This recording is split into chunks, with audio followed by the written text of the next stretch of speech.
ఒక అక్క నాకు ఫోన్ చేసింది. ఫోన్ చేసి, అయ్యా నా బిడ్డకి బాగా జ్వరంగా ఉంది, ఒక 500 కావాలని అడిగింది. నేను నాతో పాటు మా సీఎండిఎఫ్ అధ్యక్షులు మట్టి ప్రసాద్ గారు వస్తాను. ఏం ప్రసాద్? మట్టి ప్రసాద్, సీఎండిఎఫ్ తెలంగాణ అధ్యక్షుడు. వాళ్ళ ఇంటి పేరు మట్టి. తను ఒక దళితుడు. బిఎంపీ పార్టీ ఖమ్మం జిల్లా అధ్యక్షుడు, సీఎండిఎఫ్ మా తెలంగాణ అధ్యక్షుడు. ఆయన మొహంకెళ్ళి చూసి నవ్వాడు. ఎందుకంటే అంతకుముందే రోడ్డు పక్కన మామూలుగా చెట్ల కింద అన్నం పెడుతుంటారు కదా, ఆ చెట్టు కింద కూర్చొని భోజనం చేస్తా ఉన్నాం. మేము చేసినప్పుడు ఫోన్ పే నుంచి పంపిద్దామని చెప్పి ఫోన్ నుంచి కొడితే 329 రూపాయలు మాత్రమే ఉన్నాయి, ఇది ఫెయిల్డ్ అని వస్తుంది. ఆవిడ 500 అడిగింది, ఎట్లా పంపిస్తామంటే నేను ఏమన్నానంటే, నా దగ్గర 329 ఉన్నాయి, అన్నం తింటున్నా, ఆవిడకి 500 రూపాయలు అవసరమై నాకు ఫోన్ చేసిందంటే ఎంత కష్టంలో ఉంది అని చెప్పి నేను వేరే వాళ్ళ దగ్గర తీసుకున్నాను.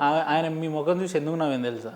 మనమే స్కానర్లు అడిగి వేరే వాళ్ళని అడిగే బాపత్ర అంటే ఈమెన్ మనల్ని అడుగుతుందని మీకు ఒక విషయం చెప్పనా అన్న, నేను ఒక విషయం చెప్పనా, ఒక మంచి ప్రయత్నం కోసం ప్రయత్నించేటప్పుడు, ఒక మంచి పని కోసం ప్రయత్నించేటప్పుడు పంచభూతాలు సాయం చేస్తాయి. తప్పకుండా సృష్టికర్త సాయం చేస్తాడని మేము నమ్ముతాం. తప్పే ఉందన్నా.